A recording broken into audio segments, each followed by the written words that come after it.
Cynthia. J'espère que tu vas me reconnaître. C'est celui qui t'écrit depuis 3 ans, à peu près, peut-être plus. Mais pendant beaucoup de temps, je n'ai pas eu de nouvelles de toi.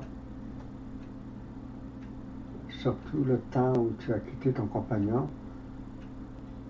Pendant peut-être, je crois, presque 1 an, je crois. Ensuite, tu es revenu, tu m'as écrit un petit mot en me disant que tu étais heureuse de revenir et que tu voulais reprendre contact par écrit. Et ensuite, il y a eu le temps où tu as vécu une expérience difficile, je crois. Et tu es entré à l'hôpital, je crois, peut-être 1 semaine, je crois. Et ensuite, tu es ressorti et je n'ai pas eu trop de nouvelles.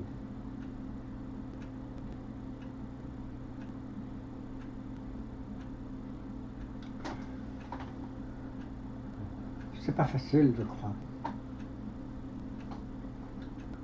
Alors j'ai pensé peut-être que si je pouvais te parler de vive voix, au moins pour commencer de mon côté, il faut qu'il y en ait un des deux qui franchit le pas, franchir le pas du dialogue. Et comme tu peux voir, je le fais d'une façon anonyme, en espérant ne pas te bousculer. Je veux tout simplement, avec toi, partager un peu de mon cœur,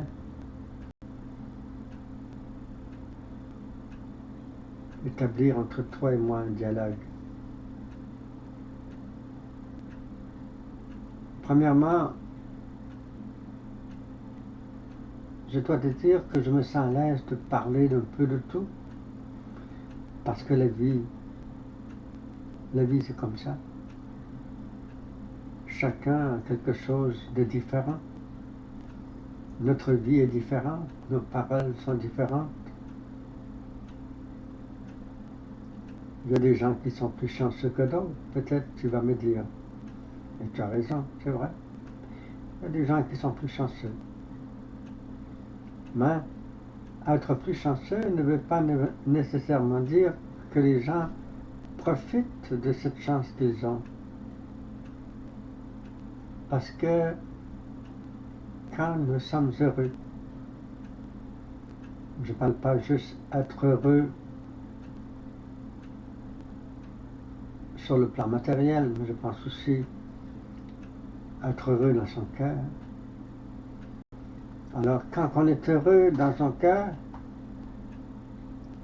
c'est parce que nous sommes appelés à rencontrer d'autres cœurs qui sont malheureux et pour leur partager notre bonheur.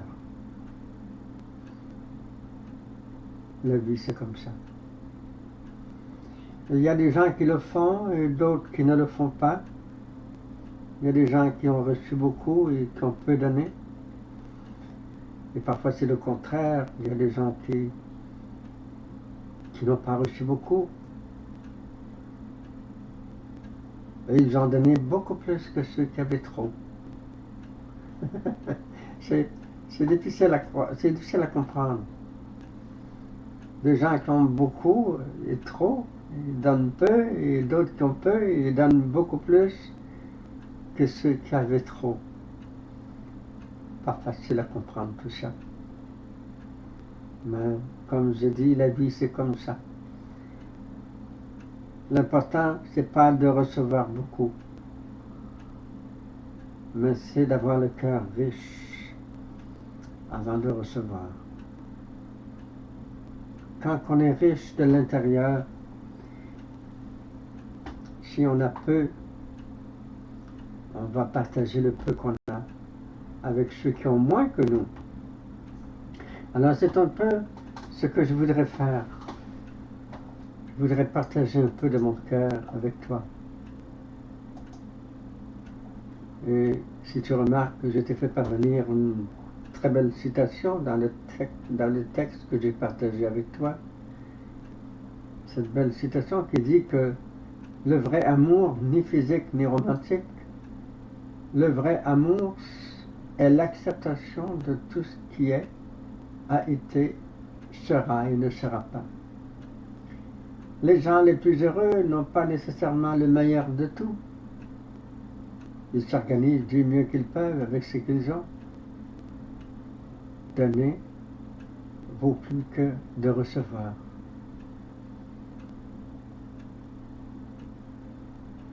Ah, comme c'est merveilleux.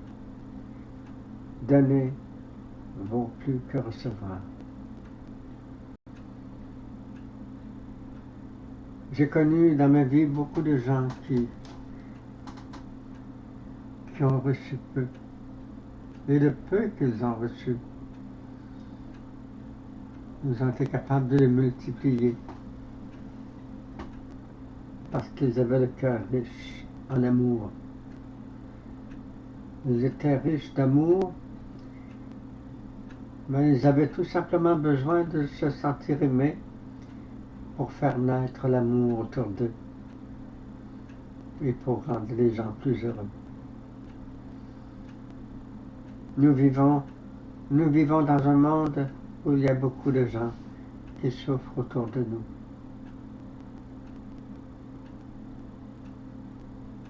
Et chacun d'entre nous,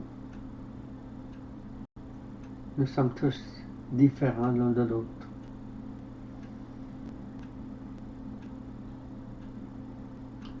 Alors c'est pour ça que moi j'ai pensé que peut-être que si on partageait un peu nos différences, peut-être qu'à travers tout cela, on pourrait peut-être s'apprivoiser. On pourrait peut-être découvrir qu'il y a des solutions à tout. Et la solution, elle est en nous. Parce que la solution, elle est dans le cœur. Et le cœur, c'est le lieu où il est possible de faire naître notre bonheur. Mais pour faire naître le bonheur, il faut rencontrer un ami qui nous aime. Mais enfin, un ami qui nous aime, c'est quoi? Un ami qui nous aime, selon moi, c'est quelqu'un qui connaît tout de nous et qui nous aime quand même. Il ne va pas nous approcher pour nous écraser. Il ne va pas nous approcher pour nous juger. Il va nous approcher en nous aimant, avec le but, un but très, très précis, de nous écouter. Je t'écoute et je te regarde. Je plonge mon regard dans ton cœur pour te donner le goût d'ouvrir ton cœur. Tu peux me dire tout ce que tu veux, mais moi je ne suis pas venu ici pour te juger, mais pour t'aimer. Alors c'est ça, pour moi, la définition d'un ami. C'est quelqu'un qui connaît tout de nous et qui nous aime quand même. Il nous accueille. Et son seul désir, c'est de mettre à notre disposition l'amour. L'amour qui a pris naissance dans son cœur quand un jour quelqu'un l'a rencontré sur la route et qu'il s'est senti aimé d'un amour gratuit. Alors quand l'amour est gratuit, c'est parce qu'on a rencontré un ami qui nous aime gratuitement. Un ami qui va s'informer de nous pour savoir comment ça va. Et surtout s'il y a un doute que on est malheureux dans notre cœur, il va être présent à chaque fois. Alors, l'autre jour, quand j'ai pris le temps de t'écrire, oui, c'est vraiment vrai. C'est vrai que ta citation que tu as écrite, j'ai trouvé que c'était très bien. Et je me suis dit, en lisant cette citation, je me suis dit que si Cynthia se sentait aimée, il y aurait plusieurs autres citations merveilleuses qui pourraient prendre naissance dans son cœur. Tu pourrais accoucher de l'amour d'un ami qui pourrait t'aimer gratuitement pour te faire renaître sur le chemin de l'amour. Mais pour avoir cet amour, parfois, il faut faire un effort.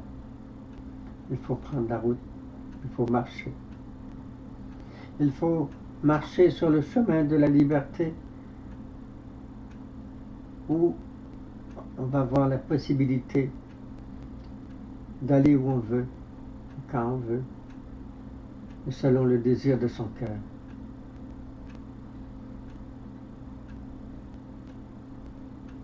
Je trouve ça bien quand tu dis que tu t'intéresses à tout ce qu'il y a dans le cœur humain. C'est très intéressant d'aimer les enfants pauvres, les enfants malades, les personnes âgées qui sont délaissées. Moi, je suis convaincu à 100% que tu pourrais réaliser tes projets. Par exemple, je vais donner un exemple. Et l'exemple, elle n'est pas loin. C'est moi. C'est moi. Je me souviens quand j'étais enfant, j'allais à l'école. Et quand j'entrais dans l'école, il y avait un professeur, une femme. Elle avait un visage où on voyait la colère dans son visage. Et dès que je voyais un visage en colère, je paralysais par la peur. Et une autre de mes professeurs, elle avait un visage très doux. Un visage qui inspire la confiance. J'aurais aimé lui parler, mais je ne pouvais pas. Parce que dans ce temps-là, un élève ne pouvait pas parler comme il voulait avec son professeur. Les professeurs, dans notre temps, ils se contentaient d'enseigner. Après, ils s'en allaient de temps en temps, quand c'était le congé, le break, qu'on appelle un temps libre, une pause. Ils s'en allaient dans une salle, parfois aller se promener dehors, mais jamais ils avaient le contact qu'avec les élèves. Et à chaque fois que je voyais cette femme qui avait un visage où il y avait la présence de la colère, pour ne pas dire la rage, j'essayais de l'éviter, de ne pas la rencontrer. Et quand j'ai quitté l'école, un jour, j'ai eu l'occasion de partager sur Facebook avec mon professeur qui avait une femme qui avait un visage très doux, une femme très douce, très gentille. Et quand je lui ai écrit et que je lui ai parlé de ce prof, elle m'a répondu qu'après qu'elle a laissé l'enseignement, que tous les autres professeurs avaient appris que c'était une femme battue. Et là, j'ai compris pourquoi. Elle ne pouvait pas donner dans son milieu de travail ce qu'elle ne recevait pas à la maison. Si tu n'es pas aimé dans ton milieu de vie, quand tu vas te rendre à ton travail, que ce soit dans un hôpital, dans un centre d'hébergement pour les personnes âgées, dans une garderie, si tu pars de chez toi parce que quelqu'un t'a dit que tu étais une folle, un fou, ou que quelqu'un t'a dit que tu ne ferais jamais rien dans ta vie, ou quelqu'un qui t'aurait dit sans moi tu ne pourras jamais rien faire, si j'étais pas là tu serais dans la rue. Alors quand quelqu'un part de chez lui, de chez elle, dans une situation aussi stressante, angoissante, et quand elle arrive sur son milieu de travail, il ne peut pas donner la joie qu'il n'a pas reçue, mais il va donner la tristesse qui va rester marquée en profondeur dans son cœur, dans son visage, dans sa personnalité. Alors, tout pour te dire que maintenant que j'ai compris, pour ce professeur, pendant toute ma vie, j'ai continué à rencontrer d'autres personnes qui vivaient la même situation que mon professeur. Des femmes, beaucoup de femmes, et parfois des hommes qui vivaient dans des milieux de violence, des milieux où ils étaient rabaissés, incompris, rejetés. Et les plus courageuses de ces femmes qui ont accepté un jour de partir, de sortir du piège de la personne qui les contrôlait pour aller vers un autre lieu où il y a la liberté, l'amour, la tendresse. Alors toutes ces femmes ont réussi à bâtir des projets. Certaines ont fait des projets plus petits, d'autres ont fait des projets plus grands. D'autres ont fait encore des projets très intéressants. Mais toutes celles qui sont restées avec l'homme qui les contrôlait, ou la femme qui les contrôlait, parce qu'il y a des hommes aussi qui ont vécu la violence, ça existe. J'en ai rencontré. Et d'ailleurs, je me souviens, j'ai rencontré un homme, et puis c'était une femme qui travaillait dans un mouvement, et puis ça ne fonctionnait pas tellement bien. Et puis elle m'a rencontré, elle m'a dit, j'aimerais que tu viennes à la maison. Je voudrais te parler, j'ai confiance en toi, je sais que tu pourras faire quelque chose pour moi. Alors je suis allé à la maison, et puis rendu à la maison, son mari était là, assis dans le salon. Il m'a accueilli, il m'a dit un petit bonjour très timide, mais pas plus que ça. Il est resté assis sans bouger. Et je voyais qu'il me regardait sans me regarder. Autrement dit, il me regardait, mais il s'arrangeait pour pas que je m'en rende compte. Mais comme je suis assez observateur, je m'apercevais qu'il me regardait de côté. Et tout d'un coup, sa femme me parlait de son problème. Elle disait que dans son conseil d'administration, quelqu'un était parti avec une valise, avec 2 valises pleines de papiers qui appartenaient au conseil d'administration et que la personne n'était jamais revenue. Et elle me disait, peut-être que vous pourriez faire quelque chose pour qu'on retrouve ces valises-là. Et je me suis aperçu assez vite que la femme avait une voix très agressive envers son mari. Et moi, quand elle m'a parlé des valises, je lui ai dit, je ne vous promets pas de faire de miracle, mais je vous promets que dans 3 jours, les valises vont être revenues ici, chez vous. Cette femme partit à rire, elle rit, elle était pliée en 4. Elle riait énormément et elle me dit, ça fait 3 mois que j'essaie de récupérer les valises et vous dites qu'en 3 jours vous allez réussir ce que moi je n'ai pas réussi. Je ne vous crois pas, c'est pas possible. Et là, je ne sais pas pourquoi, et je lui ai dit, vous savez madame, avec la tendresse, on peut tout. Je vous promets, pas le miracle, mais je vous promets de vous ramener les 3 valises. Et quand j'ai prononcé le mot tendresse, son mari s'est mis à rire, beaucoup, mais elle a arrêté de rire quand j'ai dit le mot tendresse. Et là, elle a regardé son mari et elle a dit, je ne sais pas qu'est-ce qui lui prend, lui, mais depuis qu'on est mariés ensemble, il n'a jamais ri. Et quand je lui parle, il ne répond pas. Et là, j'ai recommencé, je lui ai dit, peut-être que, vous savez, Il y a des gens parfois que pour leur permettre de parler, il faut utiliser l'écoute, la tendresse. Et là, elle est devenue agressive. Elle m'a dit, vous puis votre tendresse, là, je commence à en avoir assez. Ben, moi, je lui ai dit tout simplement, madame, c'est comme ça que je vis. Je ne vous demande pas de faire la même chose, mais je vous raconte mon histoire, c'est la mienne. Je sais qu'avec la tendresse, on peut parfois faire parler les muets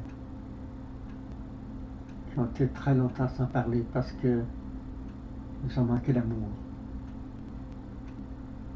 Et je vous le redis, vos 3 valises, je vais aller chercher avec la tendresse, je vous le promets. Alors, j'ai dit sur le coup, j'ai dit, maintenant je vais y aller, et je vous promets, la semaine prochaine, de revenir avec les 2 valises. Il y avait 2 valises. Et là, il a reparti à rire, il dit, je sais quand vous allez revenir, vous n'aurez pas de valises. Alors, j'ai rencontré le garçon qui avait les valises, et la première chose qu'il m'a dit, c'est qu'il avait peur de la femme.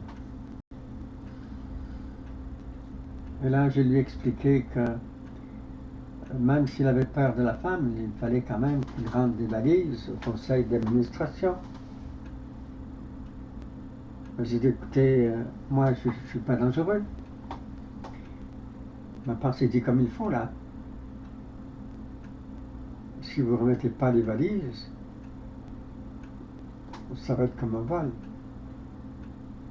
Il faut remettre ce qui ne vous appartient pas et ensuite vous êtes libre. Alors, si vous avez peur de la femme, il faut aussi que vous ayez peur de passer pour un voleur. Il faut remettre les valises. Alors moi je vous le demande tendrement, je vais vous aider, je ne veux pas que vous soyez dans le trouble. Il m'a conduit chez lui, il m'a apporté chez lui, il m'a demandé d'aller chez lui. Il m'a fait connaître sa mère, nous avons parlé ensemble. Et à la fin, il a décidé de me remettre les valises. Alors quand je suis revenu chez la dame, j'ai fait semblant, j'ai caché les valises dans le garage avant de rentrer. Et je suis rentré, pas de valise. Et quand elle m'a vu, pas de valise, elle a parti à rire comme jamais je l'ai entendu. Et le pauvre homme, lui, il était triste, il était très triste parce que je suis certain que le fait que j'ai dit qu'avec la tendresse on peut tout, il m'a vu arriver les mains vides. Alors, il était malheureux, le pauvre homme. Parce qu'il vivait avec une femme qui était très agressive, très violente verbalement. Et c'est pour ça qu'il gardait le silence. Et quand moi j'entrais dans la maison, il parlait facilement avec moi. Il me parlait de son travail, il me parlait de lui, etc. Et puis, quand la femme m'a parlé, elle m'a dit, je le savais que vous reviendrez sans valise. Et là, je lui ai dit, est-ce que vous me permettez d'aller prendre un peu d'air parce que je ne file pas tellement bien. Je vais aller juste prendre un peu d'air. Alors, je suis sorti et je suis allé prendre de l'air. Les fenêtres étaient ouvertes. Et j'entendais la femme qui criait après son mari, je te l'avais dit, je te l'avais dit qu'il ne reviendra pas avec les 3 valises. Tu ne m'as pas cru, tu ne m'as pas cru, tu ne m'as pas cru.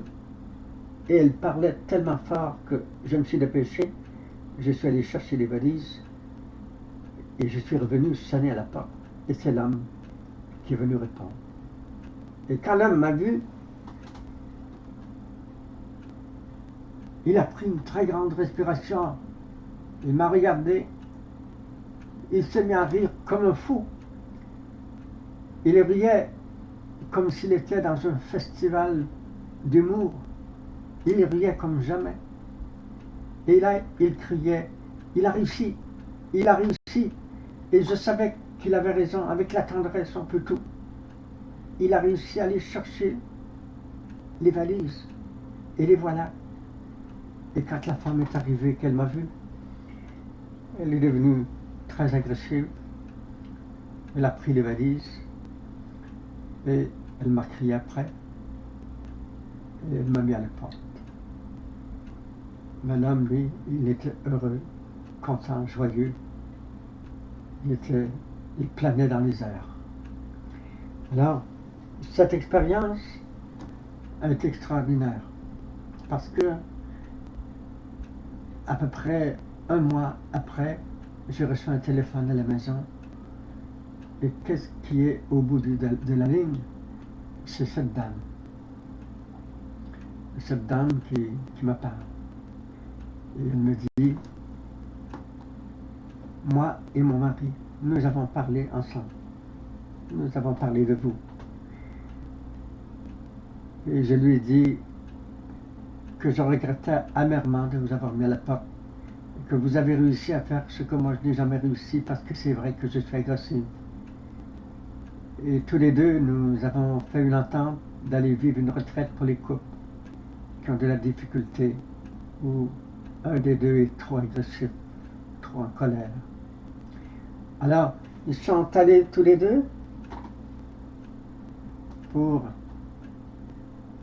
vivre la retraite ensemble. Et après, je ne sais pas qu'est-ce qu'ils sont devenus, mais tout pour te dire que il faut parfois quitter le lieu de la violence si on veut marcher sur le chemin de la liberté pour faire renaître en nous l'amour. Et c'est possible, mais il faut faire des efforts, il faut faire des choses qui sont parfois inhabituelles. Il faut faire des choix. Une personne ne peut pas choisir de vivre dans un lieu où il y a la violence et être capable de construire des projets, de réaliser des projets de vie. Et s'il n'y a pas de liberté, s'il n'y a pas d'amour. Alors voilà, je pense souvent à toi, je prie pour toi avec mon épouse. J'espère de tout mon cœur qu'un jour, que tu vas renaître dans un lieu où il y aura un environnement plus sain, plus là où la liberté sera présente, où tu vas avoir du plaisir à vivre, à aimer, et tu vas pouvoir bâtir, construire tes projets. Je te le souhaite de tout cœur. Et en terminant, je te dis que quand la madame m'a appelé en me disant, vous avez réussi avec les 2 valises, vous avez réussi à aller chercher les 2 valises. Et moi, je lui ai répondu que j'avais réussi à aller chercher 3 valises. Et la 3e valise, elle m'a dit, il y en avait juste 2. J'ai dit, la 3e, c'est vous. Je suis allé chercher la valise qui était dans le fond de votre cœur. Je l'ai fait renaître. Et là, elle est partie à rire et elle a dit à son mari, il m'a dit qu'il avait réussi à aller chercher 3 valises et la 3e valise, que c'était moi. Et là, le mari, il a répondu, mais voyons donc, il n'avait pas 3 valises, il n'y en avait que 2. Oui, mais elle a dit, mais la 3e, c'est moi. Alors ils sont partis à rire tous les deux, ils étaient heureux, ils étaient contents, ils étaient joyeux. Alors, moi je crois que si un jour tu peux choisir un endroit où tu vas être plus libre, où l'environnement va être vraiment, qui va correspondre à ton besoin, où tu vas être heureux, je suis sûr que tu vas pouvoir construire tes projets, tu vas pouvoir vivre pleinement tes projets. Et c'est ce que je te souhaite de tout cœur. À bientôt.